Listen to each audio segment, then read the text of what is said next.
សួស្តីបងប្អូនទាំងអស់គ្នាស្វាគមន៍មកកាន់ការទស្សនាជាមួយនឹងវីដេអូថ្មីបន្តទៀតនៅក្នុង Channel YouTube របស់ខ្ញុំសេហុំសាជាថ្មីនៅក្នុងវីដេអូនេះគឺខ្ញុំនិយាយអំពីខ្ញុំប្រាប់ពីរបៀបនៃការឆែកជាមួយនឹងទូរស័ព្ទរបស់បងប្អូនយើងថាតើយើងអាចប្រើប្រាស់ជាមួយនឹងប្រព័ន្ធបាទសេវា 5G បានអត់ឬក៏ 5G ហ្នឹងណាហើយមួយទៀតគឺខ្ញុំប្រាប់ពីរបៀបនៃការឆែកជាមួយនឹងទីតាំងដែលបងប្អូនយើងរស់នៅឬក៏ប្រើប្រាស់ចង់ប្រើប្រាស់ប្រព័ន្ធសេវា 5G ហ្នឹងបានឬក៏អត់អញ្ចឹងខាងក្រុមហ៊ុនមិនថា Smart មិនថា Smartphone មិនថា Seca ទេគឺគេបានបង្កើតជាមួយនឹងកូដឲ្យយើងវាយកូដឲ្យយើងធ្វើការបញ្ចូលលុយបញ្ចូលអីចឹងណាបងប្អូនអញ្ចឹងខ្ញុំចាំបង្ហាញបងប្អូននៅក្នុងបន្តិចទៀតតទៅជាមួយនឹងរបៀបនៃការធ្វើហ្នឹងឥឡូវខ្ញុំទៅបង្ហាញឧទាហរណ៍ជាក់ស្ដែងតែម្ដងខ្ញុំចូលមកក្នុង setting ហើយខ្ញុំបង្ហាញពីសេវាទូរស័ព្ទរបស់ខ្ញុំបងប្អូនបាទវាប្រើជាមួយនឹង 4G ឬក៏5G បាទបងប្អូន 4G ហ្នឹងគឺ 4G បាទយើងហៅភាសាបែបហ្នឹងបងប្អូន 5G ហ្នឹងគឺ 5G បងប្អូនហ្នឹងហើយយើងហៅអញ្ចឹងទៅកុំឲ្យបងប្អូនយើងពុកម៉ែបងប្អូនយើងក៏អត់ចេះហៅអីទេគាត់ដឹងថាយើង 5G 4G ទេគាត់ដឹងតែពីប្រើដឹងតែពីនេះអញ្ចឹងណាប្រើប្រាស់អញ្ចឹងបងប្អូនហ្នឹងហើយឥឡូវខ្ញុំធ្វើការចូលឡើងបណ្ដាញទូរស័ព្ទចល័តខ្ញុំប្រើប្រាស់ជាមួយនឹងនេះអានេះគឺខ្ញុំឆែកខ្ញុំប្រាប់ពីការឆែក Smart បងប្អូនបាទ Smart ណាអញ្ចឹងនេះបងប្អូនឃើញនេះ Smart បាទលេខរបស់ខ្ញុំគឺ Smart បងប្អូនពីបន្តមកបងប្អូនយើងចុចនៅលើ SIM នេះចុចនៅលើ SIM ហ្នឹងបាទបើសិនបងប្អូនយើងប្រើជាមួយនឹង SIM 2ឧទាហរណ៍ថា SIM 1 SIM 2អញ្ចឹងណាបាទបងប្អូនយើងអាចចុចចូលមកបាទអានេះគឺខ្ញុំប្រាប់ពីរបៀបនៃការឆែក SIM Smart បងប្អូនបាទ SIM Smart ណាបាទឥឡូវខ្ញុំប្រាប់ពីការឆែក SIM Smart មុនហើយចំណុចទី1ហ្នឹងគឺខ្ញុំប្រាប់ពីរបៀបនៃការឆែកជាមួយនឹងទូរស័ព្ទរបស់យើងឬក៏ SIM របស់យើងហ្នឹងគឺអាចប្រើប្រាស់ជាមួយនឹងសេវា 5G បានអត់បាទអានោះទី1ហើយទី2ចង់ប្រាប់បងប្អូនយើងនៅបន្តិចទៀតបន្ទាប់ពីខ្ញុំបង្ហាញទី1ចប់ឥឡូវមកចូលនៅក្នុងកន្លែងប្រភេទ SIM សិនមកបាទបន្ទាប់មកបងប្អូនយើងមើលទៅនេះ mode បណ្ដាញអានេះគឺខ្ញុំនិយាយជាភាសាខ្មែរបងប្អូនចុចលើគេថា mode បណ្ដាញហ្នឹងមកអូខេអញ្ចឹងបងប្អូនយើងឃើញនេះរបស់ខ្ញុំគឺមានតែ2G បាទ 2G ឬក៏ 2G ហ្នឹងឬក៏ 3G 4G 3G ឬក៏ 4G នេះ 4G គឺ 4G បាទមានតែប៉ុណ្្នឹងទេបាទគឺខ្ញុំមានតែ3ទេបាទមានតែ3ទេអត់មាន 5G ទេបងប្អូន 5G គឺ 5G បងប្អូនណាបាទអញ្ចឹងខ្ញុំមានតែ3ទេបងប្អូនឃើញនេះខ្ញុំប្រើតែជាមួយនឹង 4G ទេបាទ 4G គឺ 4G ហ្នឹងហើយបាទខ្ញុំប្រើតែប៉ុណ្្នឹងទេអត់មាន 5G គេដើរលឿនអីទេបងប្អូនអត់មានទេណាអញ្ចឹងឥឡូវហេតុអីបានជាទូរស័ព្ទដៃរបស់យើងឬក៏ SIM របស់យើងហ្នឹងគឺអត់មានប្រព័ន្ធ 5G ដូចគេបាទ 5G ដូចគេ 5G បងប្អូនបាទហ្នឹងហើយអញ្ចឹងហេតុអីបានជាអញ្ចឹងឥឡូវបងប្អូនយើងមកមើលដល់គ្នាតោះបាទមកមើលដល់គ្នាមកពីមូលហេតុអីឥឡូវបងប្អូនចូលមកក្នុងទូរស័ព្ទហើយខ្ញុំវាយពាក្យបាទវាយលេខច្រឡំវាយពាក្យផ្កាយឥឡូវបងប្អូនវាយតាមខ្ញុំណាផ្កាយ17 25ផ្កាយ800 3ដៅបងប្អូនហើយបន្តមកទៀតគឺផ្កាយទៀតបាទបន្តមកទៀតគឺលេខ1ធុងឈូកបាទនេះលេខ1ធុងឈូកអូខេអញ្ចឹងកូដនេះគឺខ្ញុំសូមបញ្ជាក់កូដនេះគឺសម្រាប់បងប្អូនយើងធ្វើការឆែកជាមួយនឹងទូរស័ព្ទដៃរបស់យើងបាទដែលវាអាចដើរយើងអាចប្រើប្រាស់ជាមួយនឹង 5G បានអត់បាទពេលដែលយើងដាក់ SIM នឹងចូលវាអាចប្រើប្រាស់ជាមួយនឹង 5G បានអត់អាហ្នឹងគឺវាមកពីទូរស័ព្ទយើងដែរបាទឬក៏វាមក SIM ដែរវាដើរទៅគ្នាណាអូខេអញ្ចឹងកូដនេះបងប្អូនធ្វើការបំពេញមកបាទអានេះគឺជាកូដទី1របស់ខ្ញុំដែលខ្ញុំប្រាប់ពីរបៀបនៃការឆែកអំពីទូរស័ព្ទហ្នឹងវាមាន 5G មកជាមួយនឹងអត់បាទពេលដែលយើងធ្វើការភ្ជាប់មកពីក្រុមហ៊ុនមកអញ្ចឹងនេះអានេះជាការយកឃើញរបស់ខ្ញុំអញ្ចឹងបងប្អូនចុចតាមហ្នឹងបាទផ្កាយ17 25ផ្កាយ8 3ដើមផ្កាយ1ធុងឈូកបន្ទាប់មកបងប្អូនធ្វើការចុចបញ្ជូនមកបាទអូខេចុចបញ្ជូនតាមខ្ញុំមកអញ្ចឹងវាកំពុងតែដំណើរការបងប្អូនចាំផ្លែតណាបាទនេះគឺខ្ញុំបង្ហាញជាក់ស្ដែងតែម្ដងអ្នកគ្នាបាទវាកំពុងតែដំណើរការពីពងវល់នេះ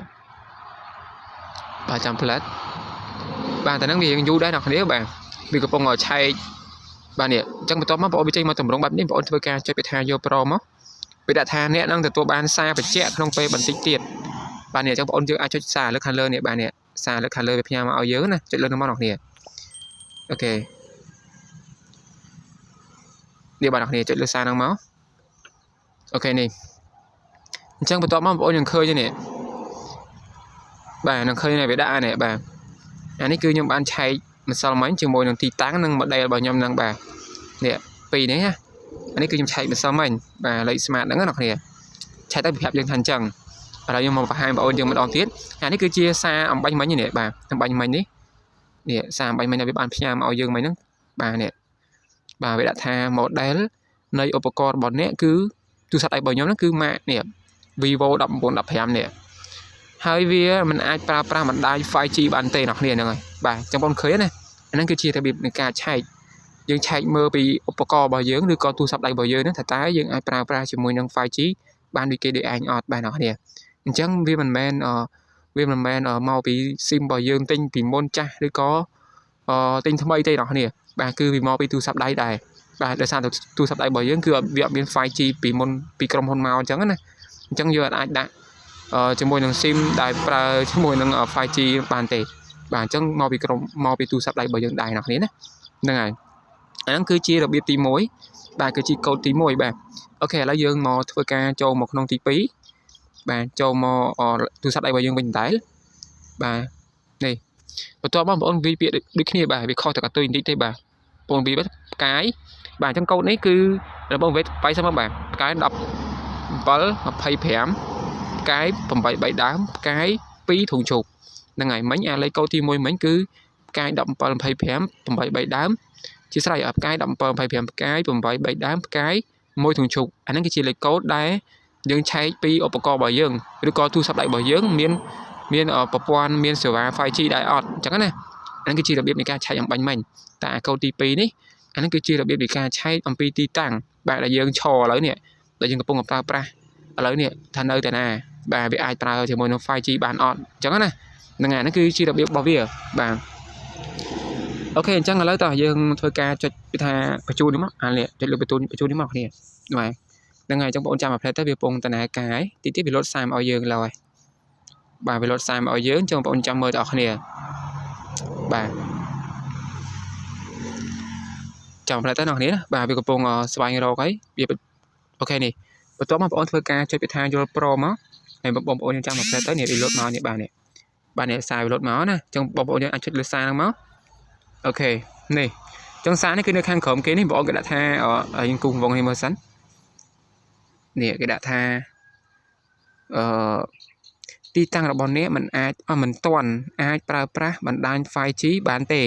ពួកយើងនឹងពង្រីកសេវា 5G ទៅកាន់តំបន់របស់អស់លោកអ្នកក្នុងពេលឆាប់នេះបាទអញ្ចឹងបានន័យថាប្រព័ន្ធសេវា 5G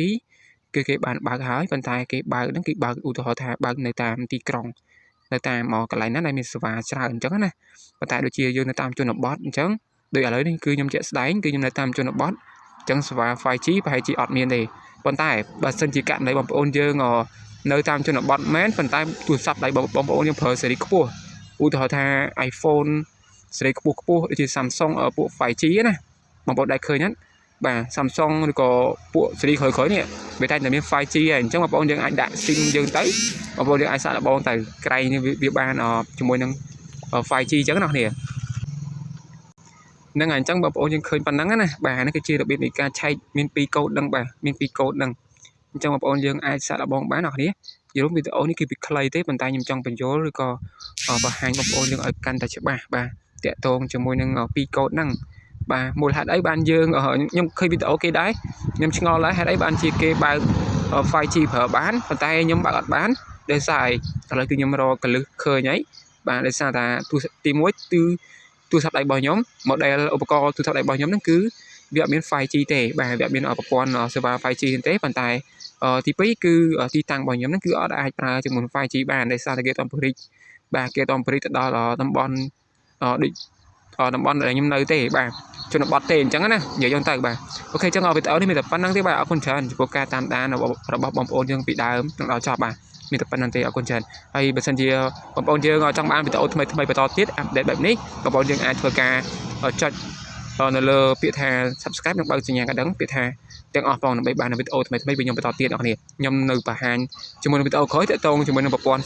Safe Card ឬក៏97ម្ដង Smartphone ម្ដងមកគ្នាចា៎នេះគឺជារបៀបនៃការបង្ហាញតាក់ទងជាមួយនឹង Smart បាទ SIM Smart អ្នកនាងណាអូខេមានតែប៉ុណ្្នឹងទេអរគុណច្រើនបាយបាយ